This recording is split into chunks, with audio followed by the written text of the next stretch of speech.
सलाम Pakistan 24 news HD से मैं हूँ आमना असलम। मैं हूँ अली आरिफ। आप हमारी लाइव स्ट्रीमिंग YouTube पे भी देख सकते हैं। youtube.com/24 News HD पर सब्सक्राइब कीजिए।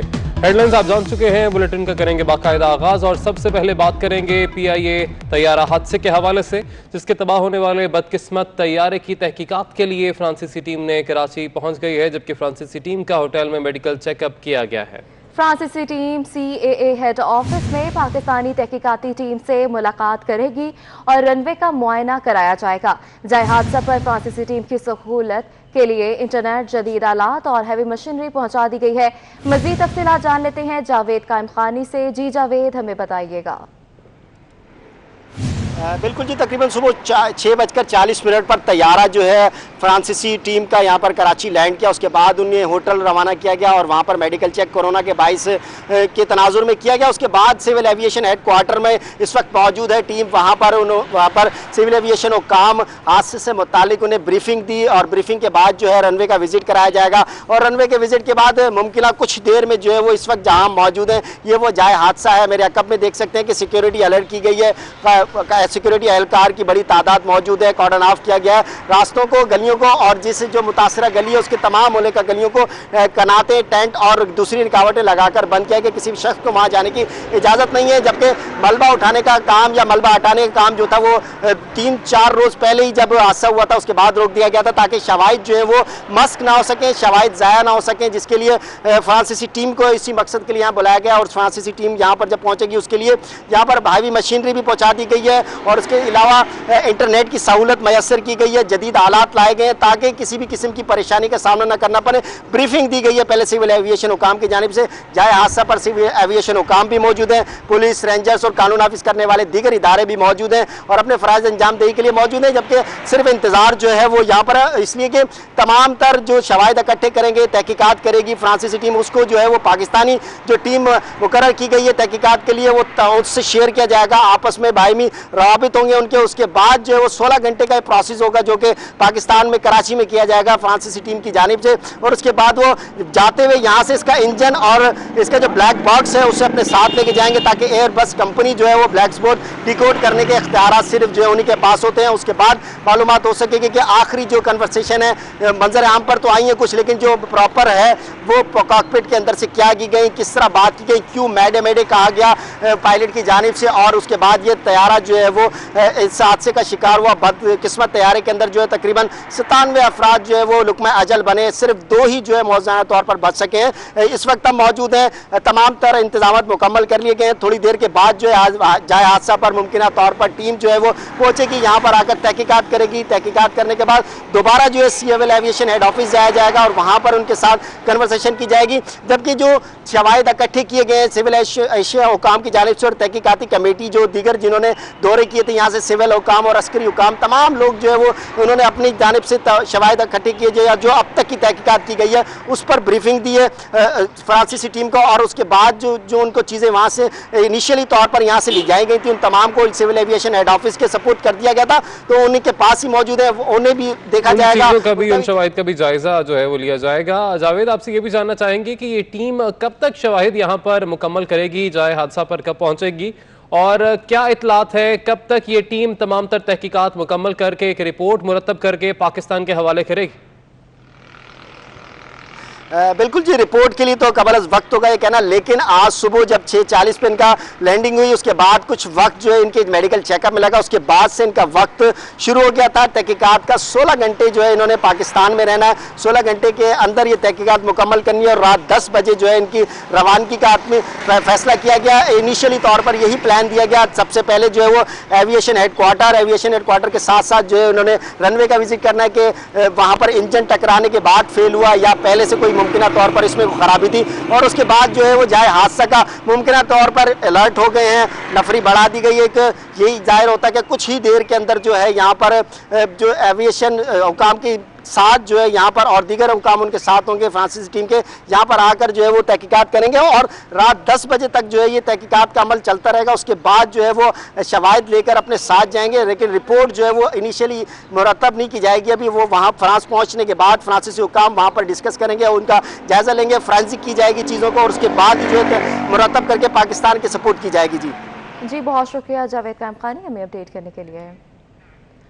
पायलट सजाद गुल के वालिद ने पीआईए की इंक्वायरी मुस्तरद कर दी है। गुल मोहम्मद भट्टी कहते हैं पीआईए वाले सिर्फ सियासत कर रहे हैं। वज़ीर हवाबाजी गुलाम सरवर खान कहते हैं कि नॉन टेक्निकल अफराद कन्फ्यूजन पैदा ना करें। उधर इंटरनेशनल एयरलाइन पायलट्स एसोसिएशन ने तहकीकात में मुआवनत की पेशकश कर दी।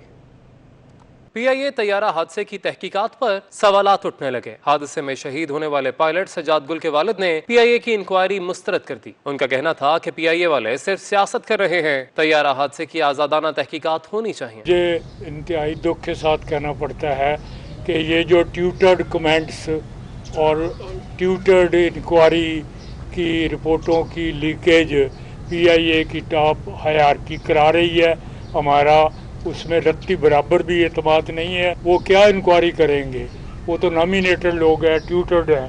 खुद वो इंक्वायरी कंडक्ट कर रहे हैं और खुद ही लीकेज करके कह रहे हैं जी फलां जिम्मेदार है, फलां नेग्लिजेंट है, फलां नेग्लिजेंट है, फलां नेग्लिजेंट है। दूसरी जानिब वज़ीर हवाबाजी गुलाम सरवर खान ने मामले पर नॉन टेक्निकल अफराद को कन्फ्यूजन पैदा न करने की वार्निंग दे दी। उनका कहना था कि तैयारा हादसे के जिम्मेदारों को सजा दी जाएगी। सीएए और एयरफोर्स के अफसरान पर मुश्तमिल तहकीकाती टीम बना दी। मामले पर किसी को सियासत नहीं करने देंगे। देखें, इसमें आप भी नॉन टेक्निकल हैं और मैं भी नॉन टेक्निकल हूँ, और ऐसी बात करके कन्फ्यूजन फैलाने की कोशिश न की जाए। हम सब की जिम्मेदारी है दयानतदारी के साथ इसकी इन्वेस्टिगेशन कराएं, और जो लोग इस किस्म की बातें करके कन्फ्यूजन फैला रहे हैं वो मरने वालों के साथ भी ज्यादती कर रहे हैं। इस वाक़े की हमने इब्तदाई तौर पे एक इन्वेस्टिगेटिंग बोर्ड बना दिया है जिसमें एयरफोर्स और एविएशन के सीनियर और तजर्बाकार अफसरान मौजूद हैं। इंटरनेशनल एयरलाइन पायलट्स एसोसिएशन की तहकीकाती टीम के सरबराह एयर कमोडोर उस्मान गनी को खत लिखा है। खत में तहकीकात में मुआवनत की पेशकश करते हुए कहा कि इंटरनेशनल पायलट्स तंजीम के नुमाइंदे को तहकीकात में बतौर मुशीर शामिल किया जाए।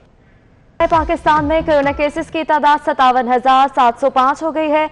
गुज़श्ता 24 घंटों के दौरान कोरोना के 494 एक्टिव केसेस रिपोर्ट हुए। मुल्क भर में कोरोना से मरने वालों की तादाद 1197 हो गई है। तफसीलात के लिए ये रिपोर्ट देखिए। National command and operation centre ने कोरोना के हवाले से ताज़ा आदादोशुमार जारी कर दिए। पाकिस्तान में कोरोना केसेस की तादाद 56,349 हो गई। गुज़िश्ता 24 घंटों के दौरान कोरोना के 1430 एक्टिव केसेस रिपोर्ट हुए। पाकिस्तान में मजमूई तौर पर कोरोना के एक्टिव केसेस 37,700 हो गए। सिंध में कोरोना मरीजों की तादाद 22,491, KPK में 7,905, पंजाब में कोरोना मरीजों की तादाद 20,077, बलोचिस्तान में तादाद 3,407, इस्लामाबाद में 1,641 है। गिलगित बल्तिस्तान में कोरोना मरीजों की तादाद 619 और आजाद कश्मीर में 209 है। गुज़िश्ता 24 घंटों के दौरान मुल्क भर में कोरोना से मजीद 34 अमवात रिपोर्ट हुई, जिसके बाद कोरोना से हलाकतों की तादाद 11,067 हो गई। जबकि गुज़िश्ता 24 घंटों के दौरान 284 अफराद सेहतयाब हुए। सेहतयाब होने वाले अफराद की तादाद 17,482 है। पाकिस्तान मुस्लिम लीग नून के सदर और कायदे हज़्ब इख्तिलाफ शहबाज शरीफ ने मुल्क में कोरोना से मुतासरीन और अमवात की शरह में इजाफे पर इजहार अफसोस किया। शहबाज शरीफ ने कहा कि लॉकडाउन के नफाज और खोलने से पहले हिकमत अमली होती तो मुताद की तादाद में बेतहाशा इजाफा ना होता। फिर कहता हूँ कि मजीद वक्त ज़ाया ना करे, हम जहद जामे कौमी हिकमत अमली बनाए। मजीद तफसीलात जान लेते हैं। तो आपको बता रहे हैं कि पाकिस्तान मुस्लिम लीग नून के सदर और कायदे हज़्ब इख्तिलाफ शहबाज शरीफ ने मुल्क में कोरोना से मुतासरीन और अमवात की शरह में इजाफे पर इजहार अफसोस किया है।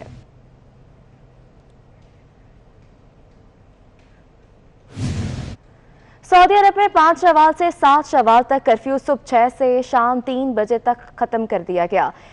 8 शवाल से 28 शवाल तक सुबह 6 से रात 8 बजे तक कर्फ्यू खत्म कर दिया गया है। जबकि 8 शवाल से मक्का के अलावा तमाम मसाजिद में जुमा और फर्ज नमाजें जमात के साथ अदा की जा सकेंगी। इसी तरह अंदरूने मुल्क तमाम फ्लाइट्स को खोल दिया जाएगा और अपनी गाड़ी पर शहरी एक शहर से दूसरे शहर जा सकेंगे। 8 शवाल से 28 शवाल तक सिर्फ रात का कर्फ्यू होगा और 21 जून से सऊदी अरब पुरानी जिंदगी में वापस लौट जाएगा।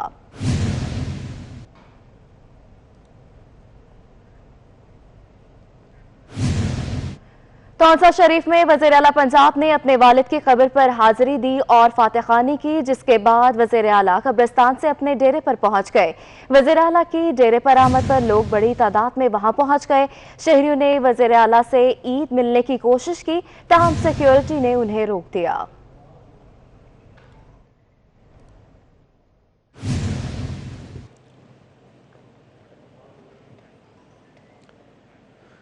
ईद के तीसरे रोज भी मुर्गी का गोश्त अवाम की पहुंच से दूर हो गया। रावलपिंडी में मुर्गी के गोश्त की कीमत में रिकॉर्ड इजाफा हो गया।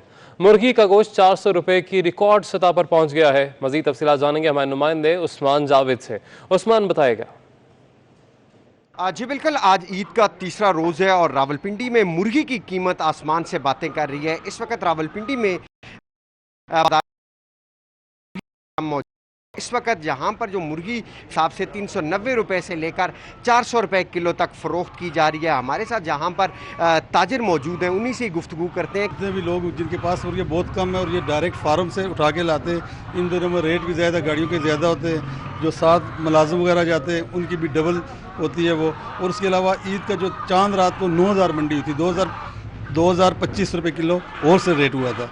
उस हिसाब से फार्म से इनको मिल रहा है और उस हिसाब से ये आगे भेज रहे हैं। उम्मीद अल्लाह की ज़ात से कि अगर ये कोरोना की वबा हट जाए तो 1 महीने के अंदर अंदर ये हालात बेहतरी की तरफ चले जाएंगे। जी, एक कोरोना वायरस के पेश नज़र भी ये बताया जा रहा है कि मुर्गी के जो रेट हैं वो महंगे हैं, क्योंकि प्रोडक्शन जो है वो फार्म में वो नहीं की जा रही। प्रोडक्शन कम होने की वजह से मार्केट में मुर्गी की कीमत बुलंद तरीन सतह पर पहुँच चुकी है। और जो ताजिर है इस हवाले से ये कहना है कि कोरोना वबा कम होती जैसे ही प्रोडक्शन में इजाफा होगा वैसे वैसे ही मुर्गी का रेट जो है वो कम होना शुरू हो जाएगा। जी ठीक है उस्मान, बहुत शुक्रिया, आपने अपडेट किया। पंजाब में चिकन की कीमत 260 रुपये फी किलो मुकर्रर है, लेकिन चिकन की कीमतों में होशरुबा खुद साख्ता इजाफा कर दिया गया है।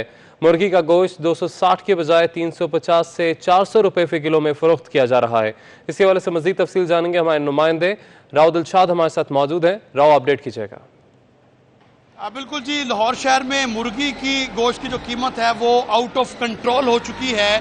और टोलिंटन मार्केट जो शहर की पूरे शहर को जो चिकन सप्लाई करने वाली होलसेल मार्केट है, यहाँ पर भी सूरत हाल बिल्कुल यकसर मुख्तलिफ है। सरकारी रेट 260 रुपये है, लेकिन यहाँ पर अगर कस्टमर्स आएँ तो उन्हें कहा जाता है कि गोश्त दस्तयाब नहीं है, और अगर मिलेगा तो 350 से 370 रुपये फ़ी किलो में यहाँ पर गोश्त दस्तयाब होगा। तो इसी हवाले से जो एसोसिएशन के यहाँ पर नुमाइंदे, उनसे भी हमारी बात हुई तो उनका ये कहना था कि डिमांड एंड सप्लाई की वजह से इश्यूज़ आ रहे हैं। जब सप्लाई नहीं होगी तो आज चूँकि ज़िंदा मुर्गी का जो रेट है वो 200 रुपये फ़ी किलो में ज़िंदा मुर्गी यहाँ पर फ़रोख्त की गई है। तो ज़िंदा मुर्गी जब 200 रुपये की होगी तो किस तरह से मुमकिन है कि उसको 260 रुपये फ़ी किलो में गोश्त को जो है वो फ़रोख्त किया जा सके। तो सूरत हाल बिल्कुल अबतर है। शहर की ये सबसे बड़ी मार्केट, और सबसे बड़ी मार्केट में जो दुकानें या आड़तें हैं वो 50% भी फंक्शनल नहीं है।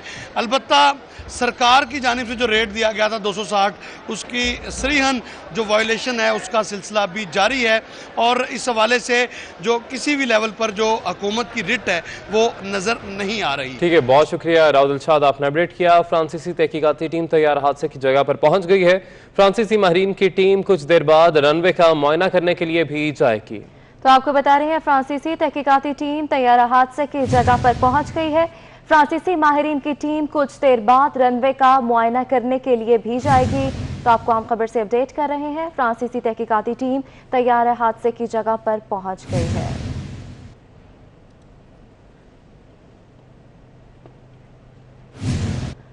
मुल्क भर में गर्मी की शदीद लहर, जैकबाबाद और दादू में दर्जा हरारत 50 डिग्री सेंटीग्रेड तक रिकॉर्ड किया गया, जबकि मोहनजोदड़ो में 49.5 डिग्री हो गया है।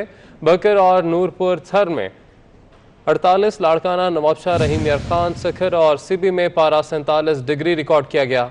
लाहौर में दर्जा हरारत 43.3 और कराची में 35 डिग्री सेंटीग्रेड रिकॉर्ड किया गया है। तो आपको मौसम का अहवाल बता रहे हैं। मुल्क भर में गर्मी की शदीद लहर बरकरार है। अब आपको बताएं कि इस्लामाबाद में खिलाफत उस्मानिया के दौर की नेकी वाली टोकरी की रिवायत तेजी से बढ़ रही है। मुख्तलिफ सेक्टर्स में तंदूरों पर रखी टोकरी से जरूरतमंद अपने हिस्से की रोटियां ले जाते हैं। हमारे नुमाइंदा सबा बशीर इस वक्त वहां पर तंदूर पर मौजूद है। मजीद तफसीलात उन्हीं से जान लेते हैं। जी सबा, बताइएगा। जी बिल्कुल, खिलाफत उस्मानिया के दौर में शुरू होने वाली नेकी की टोकरी को 700 साल हो चुके हैं और नेकी की टोकरी इस वक्त इस्लामाबाद के मुख्तलिफ तंदूरों पर देखी जा सकती है, जहां पर सफ़ेद पोश अफराद या करीब अफराद हैं वो आते हैं और खामोशी से इस टोकरी से अपने हिस्से की रोटियां उठाते हैं, चले जाते हैं। अगर मेरा कैमरामैन आपको गुलाम रसूल दिखा सके तो यहाँ पर नेकी की टोकरी में कुछ रोटियाँ पड़ी हुई हैं और जो लोग हैं खामोशी से आते हैं, यहाँ से रोटी उठाते हैं और चले जाते हैं। मैं तंदूर मालिक से पूछती हूँ उनको ये ख्याल कैसे आया और अब तक कितने लोग यहाँ पर आते हैं। क्या कहेंगे नेकी की टोकरी के हवाले? ये अच्छी चीज़ है, ये होनी चाहिए। ये गरीब लोग आते हैं, हमारे से रोटियां लेके वो चले जाते हैं। जो होते हैं जिनका मसलन कोई कमाने वाला नहीं है, कोई ज़रिया नहीं है, परवरीज़ आते हैं, रोटियां लेके वो जाते हैं, हमारे से लोग पैसे दे जाते हैं कि भाई ये सदका ज़कात गरीबों को दे देना। फिर हम ये रोटियां उठा के वो गरीबों को दे देते। जो लोग हैं वो अपनी इज्जत को बचाकर खामोशी से जी सबा, बहुत शुक्रिया अपडेट करने के लिए। मकबूज कश्मीर भारतीय फौज के लॉकडाउन के बायस मौशी तौर पर तबाही के करीब पहुंच गया, जबकि वादी में बसने वालों की जिंदगियों को भी संगीन खतरा लाहक है। लोगों की मौशी सूरत हाल नहायत अबतर हो चुकी है, जबकि मकबूजा कश्मीर की सूरत हाल पर वॉइस ऑफ अमेरिका की ये रिपोर्ट देखिए। भारतीय ज़ेर इंतजाम कश्मीर में कर्फ्यूज और दूसरी पाबंदियों का निफाज पहले भी ईद के मौके पर खुशियों को मांद करने का बायस बना है, लेकिन इस मरतबा कोविड-19 के खतरे के पेश नजर तकरीबन 2 माह से नाफिज लॉकडाउन के सबब लोगों में खौफ और इस्तराब है, जो ईद पर मुकम्मल तौर पर हावी नजर आया। मैंने आज तक ऐसी ईद नहीं देखी है। हाँ, हालात की वजह से ऐसे भी ईदें आई है कि जब हमारे यहाँ ईद होती थी और यहाँ कर्फ्यू लगा हुआ था, लेकिन ऐसी ईद हमने कभी नहीं देखी कि जहाँ पूरा लॉकडाउन और बाजार सारे बंद इस टाइम पड़े हैं। वबा की जो यहाँ पैंडेमिक चल रहा है, वबा की वजह से ये सारा मार्केट पिछले 2 महीने से बंद है। हुकाम ने कोविड-19 की वजह से मुस्बत केसेस और अमवात में मुसलसल इजाफे को देखते हुए लॉकडाउन में न तो किसी काबिल जिक्र नरमी का ऐलान किया और न मजहबी इज्तिमात पर 2 माह पहले आयद की गई पाबंदी को ईद पर हटाया। लॉकडाउन के अंदर नाफिज इस लॉकडाउन की वजह से भारतीय ज़ेर इंतजाम कश्मीर की मईशत तबाही के दहाने पर खड़ी नजर आ रही है। हम एक लॉकडाउन से निकले नहीं तो दूसरा आ गया। जो हमारा पहला एक रिपोर्ट था जिसमें हमने 18,000 करोड़ रुपए का नुकसान बताया था, अभी अगर देखें पोस्ट कोविड तो हमने 30,000 करोड़ के आसपास हमारे नुकसान जो है वो बिजनेसेस के हुए ही। देखिए, हमारा हॉर्टिकल्चर भी अफेक्ट रहा, हमारा टूरिज्म और हैंडीक्राफ्ट का बोलना ही नहीं है। सबको दिखा कि ना टूरिज्म है, ना टूरिस्ट है, ना कोई कारीगर बेचारा काम कर रहा है और ना कोई एक्सपोर्ट हो गया। हालिया हफ्तों में अस्करियत पसंदों और सिक्योरिटी फोर्सेस के दरमियान झड़पों में शहरी हलाकतों और इमलाक की तबाही की वजह से भी ईद की खुशियां जाती रहीं। बुलेटिन आपने मुलाहिजा किया। न्यूज़ स्टूडियो से फिल वक्त इतना ही।